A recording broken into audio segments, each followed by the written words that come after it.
BNP সরকারের আমি বলবো যে দুর্ভাগ্য হলো এই যে ক্ষমতায় বসতে না বসতেই বা সরকার পরিচালনার ডে 1 থেকে অথবা ডে 2 থেকে দুটা কঠিন বিপদের মধ্যে পড়লো, যেটা একদম পুরো মানুষকে কিন্তু নাড়ায় দিল। বিএনপি সরকার দায়িত্ব নেওয়ার পর 72 ঘন্টার মধ্যে তারা যে ঘটনা ঘটালো নজিরবিহীন। অতীতে আওয়ামী লীগ সরকার থেকে শুরু করে আরো অনেক সরকার এসেছে, কিন্তু 72 ঘন্টার মধ্যে আমি প্রথম 72 ঘন্টা অ্যাসেস করছি। এত দুর্বলতা, এত অযোগ্যতা, এত অঘটন অতীতের কোনো সরকার ঘটায়নি। হাসিনার কথা বলবেন? হাসিনা যে সুশাসন নিশ্চিত করেছিল যতটুকু ফ্যাসিজমের মধ্যে, হাসিনা যে উন্নয়ন করেছিল, মানুষকে যতটুকু ভালো রেখেছিল, বিএনপিকে ওইটা করতে 100 বার জন্মগ্রহণ করা লাগবে। বিএনপি পারবে না। বাংলাদেশটাকে বদলে দিয়েছে হাসিনা। হ্যাঁ, হাসিনা ওয়াজ ফ্যাসিস্ট। হাসিনার মূল সমস্যা ছিল ভিন্ন মতকে দমন করতো, ভিন্ন মতের নেতাকর্মীদের ফাঁসি দিত, হত্যা করত। নইলে বাংলাদেশের জীবনযাত্রার মান উন্নয়ন করেছে হাসিনা। আপনি ঋণের বোঝা অমুক তমুক যত থিওরি দেন, ওইসব থিওরি সাধারণ জনগণ বোঝে না। সাধারণ জনগণ বুঝে আমি আগে না খেয়ে থাকতাম, এখন আমি খাই। শেরপুরে মাওলানা রেজাউল করিমকে খুন করছিল না বিএনপি? আজকে বিএনপির নেতা কর্মীরা ওই ঘটনায় জামাতের 122 জন সহ অজ্ঞাতনামা 300 থেকে 40 জনের নামে মামলা করেছে। চিন্তা করেন কি তামাশা! মানে আপনার সহকর্মীরে মারবে, আপনার সহযোদ্ধারে মারবে এবং আপনার নামে মামলা। যে বাস মালিক সমিতি আছে, আবার শ্রমিক সমিতিগুলিও আছে, ফেডারেশন আছে, তারা তাদের কল্যাণে, এটা একটা অলিখিত বিধির মতো কোনো কোনো সময় তাদের কল্যাণেই তারা এটা ব্যয় করে, বিধায় কালেক্ট করে তাদের সম্মতি। চাঁদা আমি ওইটাকে বলতে চাই যে কেউ দিতে চায় না বা তাকে বাধ্য করা হচ্ছে, সেটা হলো চাঁদা। এখন ধরেন মালিক সমিতি আছে, তারা একটা নির্দিষ্ট হারে প্রত্যেকটা টিপস থেকে টাকা তোলে, মালিকদের কল্যাণে ব্যবহার করতে চায়। কতটুকু ব্যবহার হয় সেটা জানি না, সেটা নিয়ে হয়তো বিপদ আছে। কিন্তু তারা এই সমঝোতার ভিত্তিতে, আবার শ্রমিক কল্যাণ ফেডারেশনের সঙ্গে এরকম অনেক সংস্থাগুলো আছে, তো তারা এটা সমঝোতার ভিত্তিতে এরকম ভাবে করে। সেখানে আবার প্রাধান্য পায় যখন যার প্রভাব থাকে ওই মালিকদের মধ্যে, অথবা যদি ক্ষমতায় থাকে সে এটা আছে। কিন্তু এটা চাঁদা আকারে আমাদের কাছে দেখার সুযোগ হচ্ছে না, কারণ সমঝোতার ভিত্তিতে হচ্ছে। চাঁদাবাজি এরকম সেটা কোনো সুযোগ নেই। ঢাকার রাজপথ কাঁপায় দেওয়ার মতো শক্তি কিন্তু ঐক্যবদ্ধ বাংলাদেশ জোটের আছে, এটা মাথায় রাখতে হবে। তারেক রহমানকে আপনাকে হুঁশিয়ার করছি, আপনাকে সতর্ক করছি। আপনি যদি সত্যিই বাংলাদেশ চালাইতে চান, নেতৃত্ব দিতে চান, আপনার এই নব্য আওয়ামী ফ্যাসিবাদ আপনার দলের ভিতরে যারা হচ্ছে তাদেরকে যদি নিয়ন্ত্রণ করতে না পারেন, তাহলে আপনি সিভিয়ারলি ফেল করবেন এবং আপনার পতন আওয়ামী লীগের হাসিনার থেকেও খারাপ পতন হবে সামনের দিনগুলোতে। দেশে দ্বিতীয় শ্রেণীর এক নারী, ইলিয়াস হোসেন ভাই বলে না নিস্তালা ভাড়া দে, এরকম নিস্তালা ভাড়া দেওয়া এক নারী জামাতের আমিরকে নিয়ে বক্তব্য দিয়েছে। এমন সাজগোজ করে এসেছে তিনি যেন উনার বিয়ে হবে আজকে। জামাতের আমির কি বলেছে, জামাতের আমিরের বক্তব্য নিয়ে জামাতকে কাঠগড়ায় দাঁড় করাতে হবে, জামাতের নিবন্ধন বাতিল করতে হবে, তার যে দাবি দেওয়া, মনে হচ্ছে যে নিস্তালা ভাড়া দেওয়া সবাই এখন ঐক্যবদ্ধ হবে। জামাতের আমিরের বিরুদ্ধে কথা বললে অন্তত মিডিয়া কাভারেজ হবে, অন্তত ফেমাস হলে আবার তাদের নিস্তালা ভাড়ার দাম বাড়ে। বিএনপির মন্ত্রিসভা কেমন হয়েছে? চান্দাবাজ, ডাকাত, সন্ত্রাস এগুলোতে ভরা এবং ঋণ খেলাপিতে ভরা। এক কথায় হলো এগুলা বড্ড অনেকগুলো উন্মাদ একসাথে হয়েছে এবং বাংলাদেশের কোন দিকে যে যায় সেটা হলো ওইদিকে যাবে যেদিকে হলো আওয়ামী লীগ গিয়েছিল। কারণ আমরা দেখতে পাচ্ছি আওয়ামী লীগের অফিস উদ্বোধন হচ্ছে, যে এটা আসলে মানুষ ঠিকভাবে নিচ্ছে না এবং সংস্কার প্রক্রিয়াটা যে হচ্ছে না। আমাদের তো কথা ছিল যে আমরা সংস্কার বাস্তবায়ন করব, তো যখন আমরা সংস্কারের কথা বলেছিলাম ওনারা বলেছিল যে ইলেকশন আয়োজন করতে হবে। এখন ইলেকশন তো হলো, তাহলে সংস্কারে কি হলো? তো ওই সময় হলো সংস্কারের বাস্তবায়নের জন্য পুরা যমুনা থেকে শুরু করে পুরো বাংলাদেশ উতাল পাতাল করে দিছে, বিদেশেও উতাল পাতাল করে দিছে যে নির্বাচন হতে হবে, সারাদিন দিন রাত তসবিহ জপেছে। মনে হচ্ছিল ভাই সবকিছু ঠিক আছে, কিন্তু যখনই শপথ নিতে গেল তখনই দেখলাম যে না, ওনারা এটা শপথ নিবে না, সহজে আর নিচ্ছেও না। এটা মাথায় রাখেন, কারণ কি জানেন, এখন ওনারা বহু রকম যুক্তি আইনা দাঁড় করাবে, আইনের ফাঁক ফোকর খুঁজা বাই করবে। অলরেডি উচ্চ আদালতে রিট হয়ে গেছে, হয়তো আরো 2-3টা রিট হবে, শিশির মনিরা হতে যায় ওটার প্রতিবাদ করবে, কিন্তু কতটুকু কি করতে পারবে সন্দেহ আছে। দল যেই আসুক ভাই, ক্ষমতায় যেই আসুক, কিন্তু ওই যে আইন কানুন প্রশাসন যদি ঠিক না হয় কিচ্ছু হবে না। এই আইন কানুন প্রশাসনের দিকে আপনি তাকায় দেখেন, কিচ্ছু ঠিক নাই। যদি ঠিক থাকতো তাহলে তো আইন মাইনাই চলতো। কে কোথায় বেআইনি কাজ করতেছে, কোথায় অবৈধ অফিস উদ্বোধন হইতেছে, ওখানে তো পুলিশকে ডাইকা নেওয়ার দরকার নাই। পুলিশ শাকসবজি সহ একেবারে নিত্যপণ্য, যেহেতু রমজান মাসের শুরুতেই দায়িত্বটা নিল, সাথে সাথে নিত্যপণ্য বেড়ে গেল। দায়িত্ব নেওয়ার আগেই 1 দিন বা 2 দিন আগে বেড়ে গেল, এবং এটা ডাবল ট্রিপল। যেই কাঁচামরিচ মনে করেন 60 টাকা, সেটা হয়ে গেল 120 টাকা, 200, 250 টাকা। 80 টাকার কাঁচামরিচ 250 টাকায় যে ঠেকলো। প্রতিটা পণ্যের দাম দ্বিগুণ 3 গুণ। আপনি বলেন বাংলাদেশের মানুষের ক্রয় ক্ষমতা কেমন? আপনি ইরানে এই যে মাঝখানে 20-25 হাজার লোক যে মারা গেল শুধুমাত্র ওই নিত্যপণ্যের দাম হঠাৎ করে দ্বিগুণ তিনগুণ হওয়ার কারণে, বাংলাদেশে কিন্তু ভাগ্য ভালো এখনো পর্যন্ত বিস্ফোরণ ঘটেনি। এটা তো বিস্ফোরণ ঘটার কারণ স্বল্প আয়ের মানুষ যে আগের দিন 500 টাকা নিয়ে গেছে, পরের দিন 500 টাকা নিয়ে যে দেখে সে কিছুই কিনতে পারছে না। এখন সে 500 টাকার বদলে যদি দ্বিগুণ হয় তাহলে 1000 টাকা, 3 গুণ হলে 1500 টাকা কোথা থেকে পাবে? কে দেবে তাকে? বলেন। প্রচন্ড মানুষের মধ্যে স্ট্রাইক করলো যে তাহলে কি রাজনৈতিক সরকার বলি মানে এই সুযোগটা নিল। আরেকটা হলো শেখ রবিউল আলম ধুম করে বলে উঠলো যে সড়কের এটা চাঁদাবাজি, এটা সমঝোতার ভিত্তিতে হলে এটা চাঁদাবাজি না। আরে ভাই, সড়কে চাঁদাবাজির কারণে মানে জিনিসপত্রের দাম বেড়ে যাচ্ছে, মানুষের যাতায়াত কষ্টকর হয়ে যাচ্ছে, আর বলে দিল যে সমঝোতার ভিত্তিতে টাকা তোলা হলে এটা চাঁদাবাজি না। বলেন, এই একটা কথা। আর একটা হলো বাস্তব ঘটনা যে জিনিসপত্রের হঠাৎ করে দ্বিগুণ তিনগুণ দাম বাড়ানোটা। এই দুই ঘটনায় আমি মনে করি বিএনপি শুরুতেই মানে পথ চলার শুরুতেই এই নতুন সরকারের, তারেক রহমানের সরকার আর হোঁচট খেলো, বড় ধরনের হোঁচট খায়নি। আমি জানি না, আজকে দেখলাম যে ডিএমপি কমিশনারের সাথে ভোক্তা অধিকার এবং ব্যবসায়ীদের বৈঠক হয়েছে। এটা এই পর্যায়ে না, এটা সিরিয়াসলি সমস্ত কাজ বাদ দিয়ে জিনিসপত্রের অগ্নিমূল্য, নিত্যপণ্যের অগ্নিমূল্য ঠেকান। এই রমজান মাসে কিন্তু অন্তর্বর্তী সরকারের যত ব্যর্থতাই থাকুক না কেন, তারা কিন্তু সফলভাবে কিন্তু এটা মানে নিয়ন্ত্রণ করছিল, এবং এমনকি কোনো পণ্যের দাম কিন্তু কমেও গিয়েছিল। তো অন্তর্বর্তী সরকারের ঢাল নেই, তলোয়ার নেই, নিধিরাম সর্দার তারা যদি পারে, এখন তো এই সরকারের রাজনৈতিক শক্তি আছে, প্রশাসনিক শক্তি আছে, আইন শৃঙ্খলা শক্তি আছে, সমস্ত শক্তি একত্রিত করে কেন কি কারণে কোনো কারণ নেই সরবরাহ, উৎপাদন, সরবরাহ সব ঠিক থাকার পরে কারা কোন কারসাজিতে বাড়লো এটা ফাইন্ড আউট করা দরকার। তারা বলছে, তারেক রহমানের সরকারের মন্ত্রীরা বলছে তারা সিন্ডিকেট ভেঙে দেবে। বাণিজ্য মন্ত্রী বলছে না? বলছে।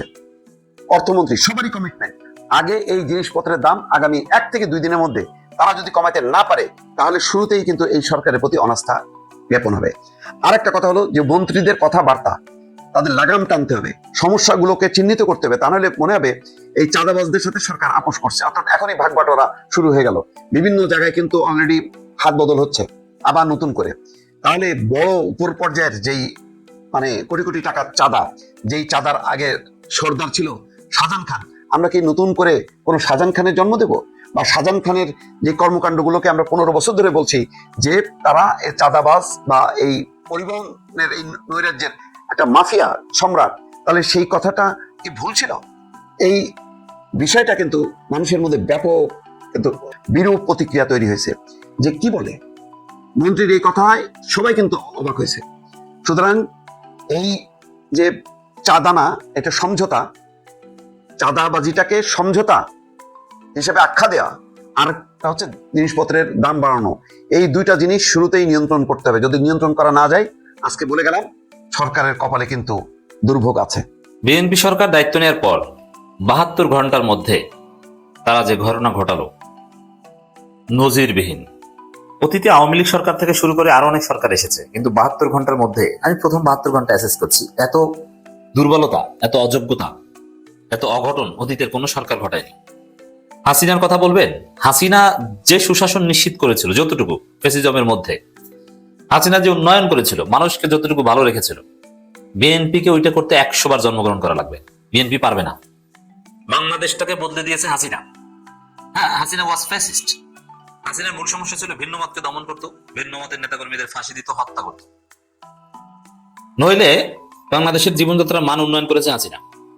আপনি ঋণের বোঝা, অমুক তমুক যত থিওরি দেন, ওইসব থিওরি সাধারণ জনগণ বোঝে না। সাধারণ জনগণ বুঝে আমি আগে না খেয়ে থাকতাম, এখন আমি খাই, ওটা বুঝতে যাবে না। ওইসব আপনার জিডিপি গ্রোথ রেট, অমুক তমুক ঋণ পার পার্সন বা পার ক্যাপিটাল ঋণ, এইসব থিওরি মানুষ বুঝবে না।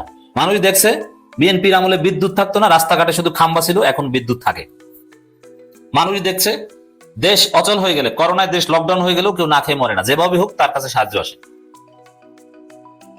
মানুষ দেখছে যে দ্রব্যমূল্য বেড়েছে, কিন্তু তারপরে মানুষ কিনে খেতে পেরেছে, পাচ্ছে।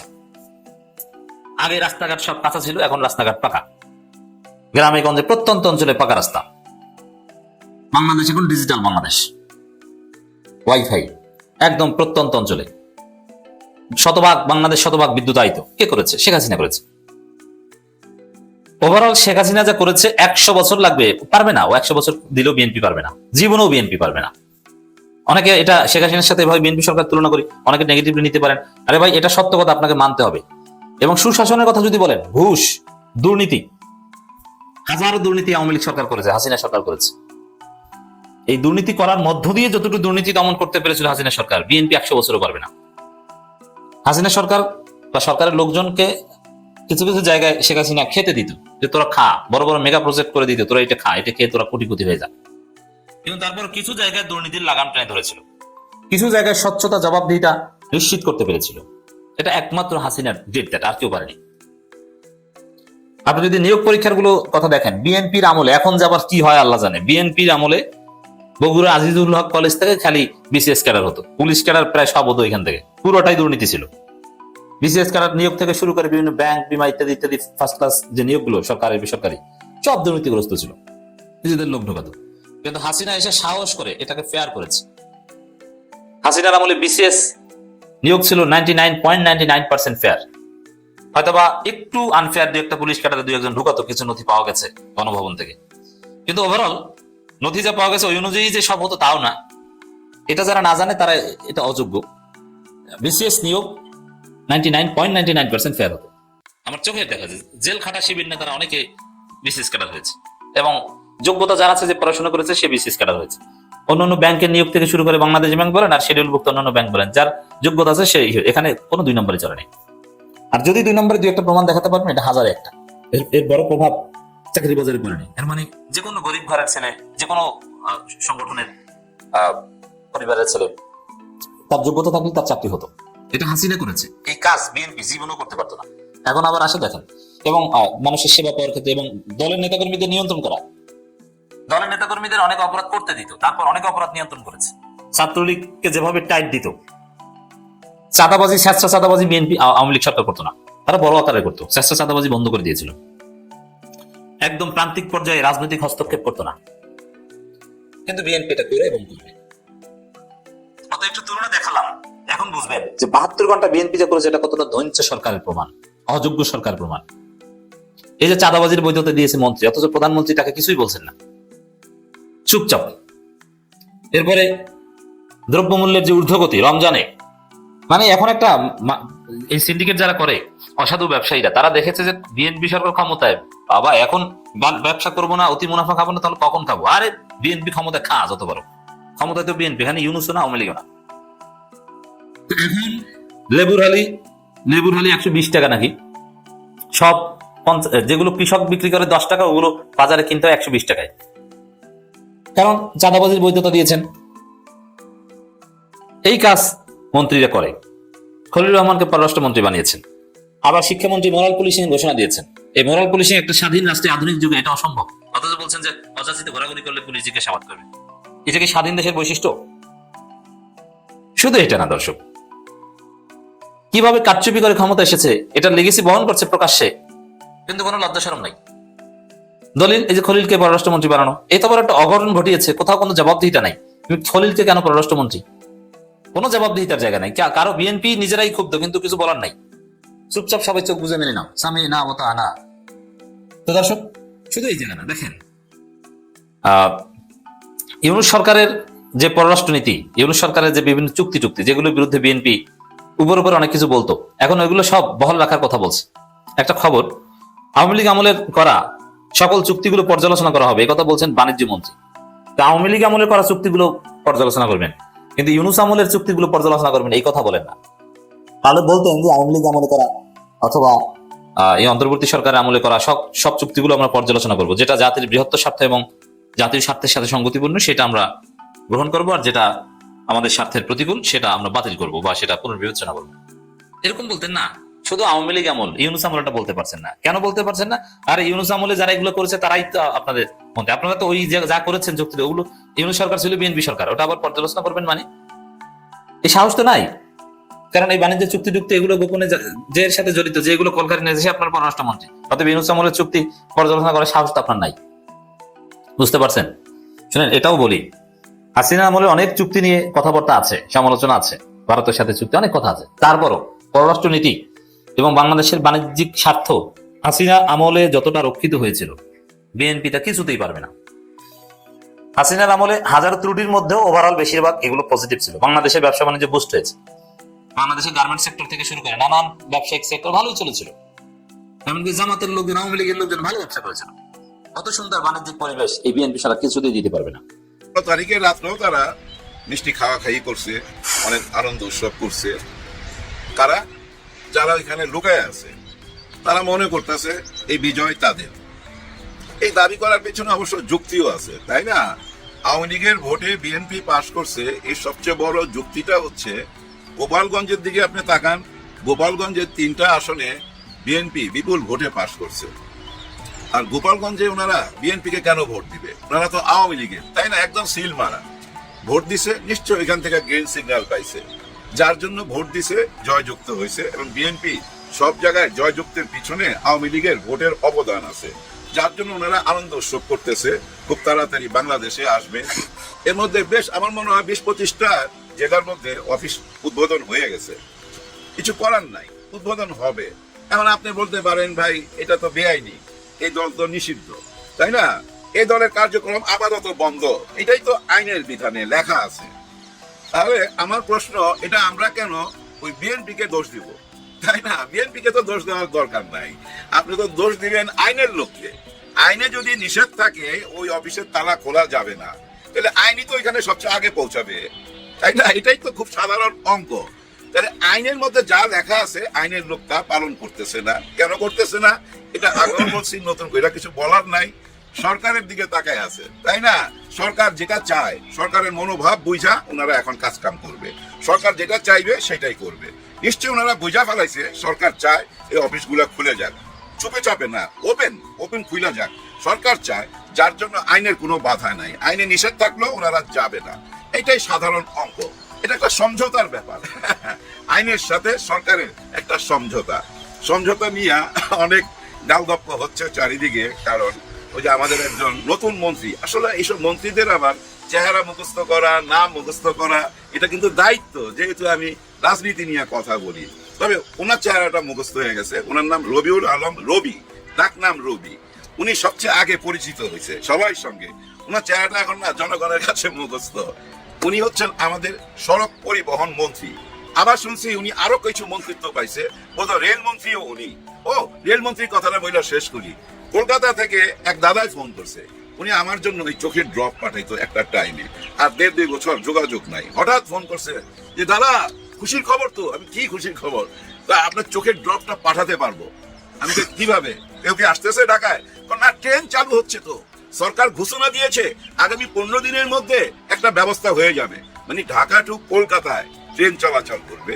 ওই রবিউল আলম রবি, মানে এই মন্ত্রী এই ঘোষণাটা দিছে, যেটুকু শুনলাম তার মুখে, সত্য মিথ্যা জানি না। আসলে ট্রেন চলাচল হয়ে গেলে তো বিরাট আনন্দেরই ব্যাপার, তাই না? ওইখানের হোটেলগুলো আবার চালু হয়ে যাবে, নিউ মার্কেটের কেনা বেচা আবার শুরু হয়ে যাবে, হাসপাতালের ব্যবসাগুলো জমজমাট হয়ে উঠবে। গত 18 মাসে অনেক লস দিছে, তাদের অনেক ব্যথা ট্যাথা বুকের মধ্যে জমে আছে, সব ব্যথা মুছা দেবো ভাই, কোনো চিন্তা করেন না। নতুন সরকার আছে, কোনো অসুবিধা নাই। ভাই ভাই, হিন্দু মুসলিম ভাই ভাই, ভারত বাংলাদেশ ভাই ভাই, পার্শ্ববর্তী দেশ ছাড়া কি চলা যায়? চলা যায় না। সমঝোতা কইরা চলতে হবে, সমঝোতা কইরা দেশ চালাইতে হবে। এই সমঝোতার ভিতর দিয়েই যাইতে হবে। দেখেন না, সমঝোতার মধ্য দিয়া ওই যে চাঁদাবাজি হয়, উনাকে প্রশ্ন করছিল, সড়ক পরিবহন মন্ত্রীকে প্রশ্ন করা হয়েছিল চাঁদাবাজির ব্যাপারে। উনি খুব সুন্দর ব্যাখ্যা দিছে ভাই। উনার ব্যাখ্যা শুনে আপনার মনে হবে হায় হায়, কেন আমরা চাঁদাবাজির পিছনে কথা বলি? চাঁদাবাজি নিয়ে কোনো কথা বলার তো কোনো অধিকারই নাই। এটা একটা সমঝোতার ব্যাপার, যে চাঁদা নেয় আর যে দেয়, ওরা দুজনই তো খুশি। মিয়া বিবি রাজি তো কাহা করেগা কাজী। আমরা কাজী হয়ে কি করতে পারি? আমাদের কোনো কথা বলারই তো অধিকার নাই। ওরা সমঝোতার মধ্যে দিয়ে নেয়। কিন্তু প্রবলেমটা হয়ে যায় কোথায় জানেন? কেউ যদি সমঝোতা করতে না চায়, তখন তাকে 500 টাকার জন্য একটু আগে দেখলাম একজনকে পৃথিবী থেকে বিদায় করে দিছে, কারণ সে সমঝোতা করতে চায় নাই। 500 টাকা তার কাছে নাই, দিতে পারে নাই, মাইরা দিছে। এখানে সমঝোতাটা হইল না, বুঝছেন? যাই হোক, উনি সুন্দরভাবে ব্যাখ্যা দিছে যে এই যে চাঁদাবাজির পিছনে সরকারি দলও জড়িত আছে, বড় বড় দলের কথাও বলছে, অস্বীকার যায় নাই কিছু। মানে উনি যেটা বোঝাইতে চাইছে, পরিবহন শ্রমিকরা এই চাঁদাটা তোলে তাদের ভবিষ্যতের জন্য, কারো অসুখ বিসুখ হইলে চিকিৎসার টাকা লাগলে ওইখান থেকে নিবে। আসলে এটা নেওয়া হয় কিনা উনি জানে না। ওটা উনি তদন্ত করে দেখবে, মানে চাঁদার টাকাটা ঠিক মতো বন্টন হয় কিনা, কাজে লাগে কিনা ওটা দেখবে, এবং এটা বন্ধ হওয়া উচিত এটা উনি মনে করে। কিন্তু বন্ধ করবে কিনা জোর দিয়া কিছু বলে নাই, বরঞ্চ ওনার টোটাল কথাতে বোঝা গেছে মাইনা নেন ভাই, ওরা সমঝোতার মধ্যে দিয়ে কিছু করতেছে। দেখেন না, এই যে অনেক হোটেলের মধ্যে যায় অনেক সময় পুলিশ রেড দেয়, ছেলে মেয়েদেরকে ধরে, ওইটা তো ভাই সমঝোতার মধ্যে দেওয়া যায়। ওইটা কি ধরা ঠিক হবে এখন? নিশ্চয়ই না, কারণ সমঝোতার ব্যাপার তো। ওই ছেলেটি আর ওই মেয়েটি সমঝোতার মধ্যে দিয়ে দরজাটা বন্ধ করছে, ওইখানে গিয়ে দরজা নক করবেন কেন, ডিস্টার্ব করবেন কেন? তার মানে ব্যবসা বাণিজ্য চাঙ্গা কইরা দিল, চাঁদাবাজিকে একরকম জায়েজই কইরা দিছে। কিন্তু ভাই ওই ফেসবুকে গেলে সবাই কান্নাকাটি দেখলে, চিৎকার দেখলে, যারা সন্তান হারায় শুধু এই 500 টাকার জন্য, তাদের চিৎকার দেখলে, তাদের কান্না দেখলে না বুকে আইসা লাগে। তখন মনে হয় কিছু কথা বলি, আমার এই কথাগুলো ওনাদের কানে না পৌঁছাক, কিন্তু আপনারা তো দেখতেছেন, আপনারা তো শুনতেছেন, আপনাদের চিন্তার খোরাক তো যোগাইতেছে যে আমাদের ভবিষ্যৎ কি। হ্যাঁ ভাই, ভবিষ্যৎ ওই আগের মতোই, ভবিষ্যৎ আগের মতোই, কোনো উপায় নাই। কারণ কি জানেন, জুলাই সনদপত্রটা মেনে নিবে না, মেনে যে নিবে না এটা কিন্তু আমরা বুঝতে পারি নাই। ভোটে পাশ করে চলে গেল, বিরোধী দলের সবাই বাসায় বাসায় চলে গেল, ওইখানে দেখলাম সবকিছু সুন্দর, মনে হচ্ছিল ভাই সবকিছু ঠিক আছে। কিন্তু যখনই শপথ নিতে গেল তখনই দেখলাম যে না, ওনারা এটা শপথ নিবে না, সহজে আর নিচ্ছেও না। এটা মাথায় রাখেন, কারণ কি জানেন, এখন ওনারা বহু রকম যুক্তি আইনা দাঁড় করাবে, আইনের ফাঁক ফোকর খুঁজে বাই করবে। অলরেডি উচ্চ আদালতে রিট হয়ে গেছে, কত আরো 2-3টা রিট হবে, শিশির মনিরা হতে যায় ওটা প্রতিবাদ করবে। কিন্তু কতটুকু কি করতে পারবে সন্দেহ আছে। দল যেই আসুক ভাই, ক্ষমতায় যেই আসুক, কিন্তু ওই যে আইন কানুন প্রশাসন যদি ঠিক না হয় কিচ্ছু হবে না। এই আইন কানুন প্রশাসনের দিকে আপনি তাকায় দেখেন, কিচ্ছু ঠিক নাই। যদি ঠিক থাকতো তাহলে তো আইন মাইনাই চলতো। কে কোথায় বেআইনি কাজ করতেছে, কোথায় অবৈধ অফিস উদ্বোধন হইতেছে, ওখানে তো পুলিশকে ডাইকে নেওয়ার দরকার নাই, পুলিশ তো দেখতেছে। আমরা সাধারণ জনগণ দেখতেছি ফেসবুকে, ওনারা দেখতেছে না, কিন্তু ওইভাবে তো কাজ করতেছে না। ঠিক দেখেন আপনি আদালতের দিকে তাকান, আদালত কি দেখে নাই 5ই আগস্টে কি হয়েছিল, জুলাই গণ অভ্যুত্থানে কি হয়েছিল, কত রক্ত ঝরছিল দেখে নাই? ওইখানে যখন রিট করতে যায় তারা কেন চুপ থাকে? আইন যতই টাইট করেন না কেন, ফাঁক ফোকর খুঁজে বাইর করে নিবে। কারণ কি জানেন, ওই যে সমঝোতা, সবাই সমঝোতা করে চলতেছে। এই যে এখন অফিস আদালতে দেখবেন ঘুষ খাওয়া কিন্তু আগেও ছিল, এখনো থাকবে, বরঞ্চ এখন বাইরে যাবে, কারণ একটা সমঝোতা করে নিবে। চলেন আমি আর আপনি সমঝোতা কইরা টেবিলে বসে যাই, কাজ হয়ে যাবে, কোনো অসুবিধা নাই। এমন এমন এলাকা আছে ভাই, দেখেন যায় ওইখানে 5000 অবৈধ লাইন আছে, শুধু তিতাস গ্যাসের 5000 অবৈধ লাইন আছে, ইলেকট্রিক অবৈধ লাইন আছে। এগুলা কি কাটতে পারবেন? জীবনও কাটতে পারবেন না। কারণ ওই যে সমঝোতা, যে চাঁদা দিচ্ছে সেও মুখ খুলবে না, যে নিচ্ছে ও তো মুখ খুলবে না। ওই চাঁদা নিয়ে সে কি করে, একা খায় না? নিশ্চয়ই একা খায় না। এই টাকা ভাগ যাইতে থাকে ভাই, যাইতে যাইতে একদম উপর পর্যন্ত যায়। আমাদের যে কাকরাইলে রাজমণি সিনেমা হল আছে না, এই সিনেমা হলের উল্টা দিকে একটা বিল্ডিং আছে, ওই বিল্ডিং এর 6 তলা না 5 তলা মনে নাই, ওইখানে প্রতি রাত্রে 10টার দিকে 5 থেকে 6 বস্তা টাকা আসতো। এই টাকাটা কোথাকার জানেন? কাকরাইল থেকে গুলিস্তান মোড়, এই যে বঙ্গবাজার, এই সাইডের রাস্তায় ফুটপাতে যে বসে না, তাদের টাকা 200, 300, 500 বস্তা বইরা আনতো, হোল নাইট টাকা গণা হইতো, তারপর ওই টাকা ভাগাভাগি হইতো। ধরেন 5 বস্তার মধ্যে 1 বস্তা উনার, 4 বস্তা ভাগাভাগি করে দিত। কোন পর্যন্ত যাইতো এবার বুঝে নিয়েন। একটা কথা স্বীকার যাইতে হবে, কেউ অস্বীকার যাইতে পারবেন না। চাঁদাবাজি হয় আর পুলিশ জানে না, এই কথা আমি মানতে রাজি না। পুলিশ জানে, আমি তো মনে করি পুলিশকে না জানায় কেউ চাঁদাবাজি করার সাহসই রাখে না। হ্যাঁ ভাই, আমি এই রংবাজ সাজুম, এই এলাকায় রংবাজি করুন, প্রত্যেক দোকানে দোকানে চাঁদা নেবো, আর আমাকে কোনো শেল্টার দিবে না পুলিশ, আমি এই কাজটা করতে পারুম? নিশ্চয়ই পারুম না। আমার সাহসটাই তো এই পুলিশ। নিশ্চয়ই আমি মনে করি সমঝোতা, ওই সমঝোতার মধ্যে দিয়া এগুলো অতীতে দেখে আসছি, কিন্তু এখন কি এগুলো চলবে? নিশ্চয়ই চলবে না। আমি মনে করি সরকার যেই গঠন করুক, ধরেন এখন বিএনপি আসছে, আগামীতে মনে করেন জামাত ইসলাম আসবে, জামাত ইসলাম না আসলো আওয়ামী লীগ আসবে, আসবে ভাই, সেই সিমটম তো দেখা দিছে, তাই না? এখন যেই ক্ষমতা আসবে আপনারা তার লগেই থাকবেন। বিএনপি ক্ষমতা আসছে বিএনপির সঙ্গে, আওয়ামী লীগ ক্ষমতা আসলে আওয়ামী লীগের সঙ্গে, জামাত ক্ষমতা আসলে জামাতের সঙ্গে। মানুষের সঙ্গে কখন থাকবেন? আইনের পক্ষে কখন থাকবেন? সে সময় নাই। আইন মাইনা চলতে হবে। যদি ভাই প্রশাসন শক্ত হইতো, প্রশাসন যদি কারো দ্বারা প্রভাবিত না হইতো, কারো কথা না শুনতো, কাউকে ভয় না পাইতো, তাইলে ভাই এই দেশে যেই সরকার চালাক না কেন কোনো অসুবিধা ছিল না, কোনো মাথা ব্যথা থাকার কথা না তো আমাদের। কারণ কি জানেন, আমরা সাধারণ মানুষ, কারণ কি জানেন ভাই, এই সাধারণ খেটে খাওয়া মানুষ, তারা এসব খবরই রাখে না। ওই উচ্চ কক্ষে কি হইতেছে, নিম্ন কক্ষে কি হবে, এগুলা তারা ভাবে না। তারা বাজারে যায়, জিনিসপত্রের দাম কম দেখলে খুশি হয়, জিনিসপত্রের দাম বেশি দেখলে তারা হতাশ হয়, মন খারাপ করে। কিন্তু ওদের মন খারাপে কি যায় আসে? দেখেন না, ওনাদের দলের দিকে তাকালেই তো দেখবেন আপনি, সব ধনী যতগুলো এমপি হয়েছে, মিনিস্টার হয়েছে, আগে থেকেই ধনী ভাই, সবাই ব্যাংকের টাকা নিয়ে ধনী হয়ে গেছে, অর্ধেকের বেশি ভাই ঋণ খেলাপি। আবার এমনও আছে, যেমন আমাদের এই ধর্মমন্ত্রীর কথা শোনা যাচ্ছে, উনি বোধহয় তুরস্কের নাগরিক। হ্যাঁ, উনি তুরস্কের নাগরিক, বাংলাদেশের নাগরিকত্ব আছে কিনা জানি না। উনি কিন্তু ঋণ খেলাপি, 180 কোটি টাকার মতো উনিও ঋণ খেলাপি, অথচ ধর্মমন্ত্রী। যাই হোক, ধর্ম কোন দিকে যাচ্ছে জানি না। চোর না শুনে ধর্মের কাহিনী, এই যে কণার বচন, এটা মিথ্যা না কিন্তু। চোর না শুনে ধর্মের কাহিনী, যত রকমই চিৎকার করি না কেন, কেউ কিচ্ছু শুনবে না। যার যেমন ইচ্ছা তেমন ভাবেই চলবে। খালি আশ্বাসটা রয়ে গেল কি জানেন, যেই ক্ষমতা চালাক কোনো রকম দুঃখ নাই, যদি প্রশাসন দেশের পক্ষে কাজ করে, মানুষের পক্ষে কাজ করে, আইনে যা লেখা আছে তাই করে, এবং এই যে আমাদের উচ্চ আদালত, নিম্ন আদালত, যত আদালত, যারা ওই কালো ড্রেস পরে চলে, তারা যদি রাজনীতির সাথে না জড়ায়, আইনে যা আছে তাই যদি মাইনা পথ চলতো না, এ দেশের আর কোনো প্রবলেম হইতো না। মুশকিল হয়ে গেছে, সবাই সমঝোতা কইরা ফেলাইতো, সবাই সমঝোতা কইরা ফেলায়। আর ওই সমঝোতার মধ্য দিয়েই শেখ হাসিনার জন্ম হয়েছিল। কিন্তু শেখ হাসিনাকে নিয়ে আর এখন বেশি কথা বলা যাবে না, খুব তাড়াতাড়ি উনি ফিরবেন। হয়তো এই ট্রেন চালু হইলে এই ট্রেনে করেও আসতে পারে, দেখা গেল যে ট্রেনে করে আসতেছে। হ্যাঁ ভাই, ট্রেনে করে গেছে, ট্রেনে করে আসতেছে, পুরো বাংলাদেশ দেখতে দেখতে আসবে। গত 18 মাস দেশকে তো মিস করতেছে। এরকমও হয়ে যেতে পারে, কোনো অসম্ভব কিছু না। কেন অসম্ভব কিছু না? কারণ ওনারা জুলাই মাইনা নেয় নাই। যাই হোক, বিদায়ের আগে শুধু এটুকু বলবো, শপথটা নিয়ে নেন, জুলাইকে স্বীকৃতি দেন। জুলাইকে অস্বীকৃতি দিয়া মানুষের মন থেকে আপনারা উঠা যাবেন, মানুষের মন থেকে উঠা যাবেন। কেউ